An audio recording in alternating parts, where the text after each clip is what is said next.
So this is our 9/8 by 30 in what we call Tufskin Black Camo. Kind of like, it's probably the styling I like the most out of all of them.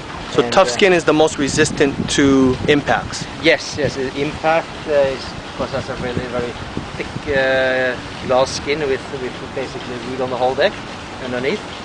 And which one is more popular, Tuffskin or the Sport Tech? Well, we could say that the best sold one is Tuffskin, because it does have the extra impact resistance and it's a price point.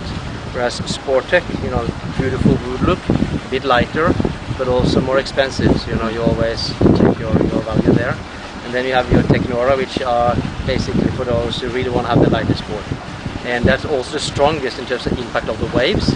But if, for instance, you hit your screwdriver onto the board, for like small impact, it wouldn't be that strong. But for being trashed in the waves, it's the strongest one.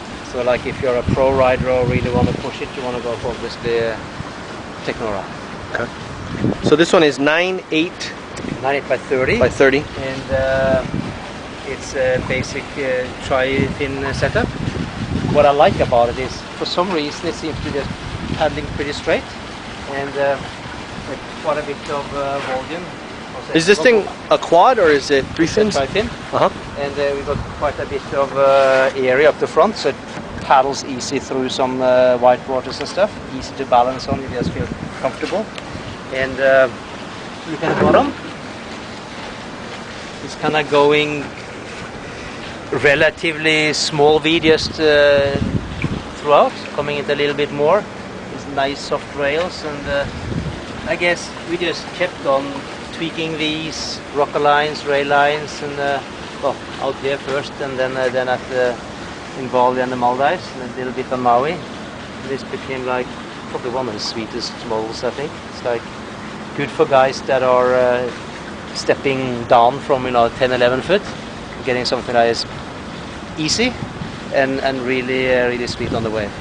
So I guess the market last year where like a lot of guys got into 11 and 10 is like really the natural step down for them.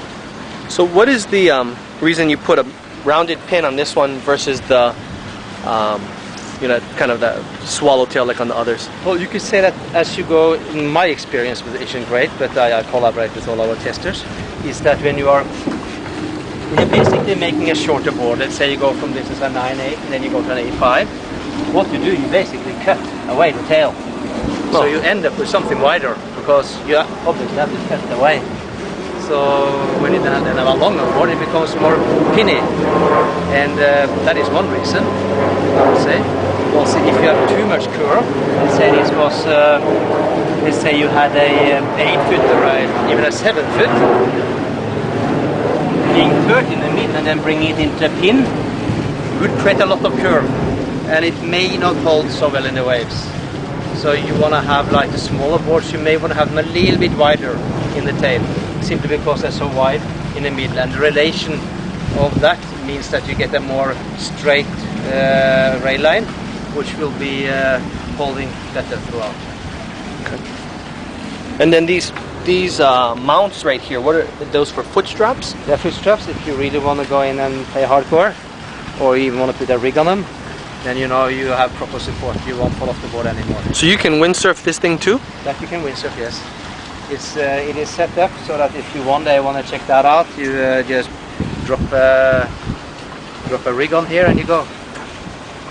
You can also get them with and without, but it seems like this is the most popular option. People want to think that maybe one day maybe the wind is up, maybe it blows 10-15 knots, and it's hard to paddle. You just stick the rig on and you get out twice as quick, and that's not too bad. What do you do with it after then, once you're out there, if you put the rig on? That's fascinating. It's really very easy to use the rig, and you can imagine I could never really learn to surf very well. I was probably just too slack to spend the time. But then I got that paddle. I could obviously use the paddle just to balance myself. And the same thing with the rig. I use the rig to balance myself. You can imagine somebody walking a line, they go like here. Well, the same with the rig. I hold the rig and I balance myself with the rig. more or less power from the side to the side. So for me, it's just easier to use a rig than using a paddle or using nothing. But I prefer the paddle because it's just more light and it's a more smooth feel. Okay.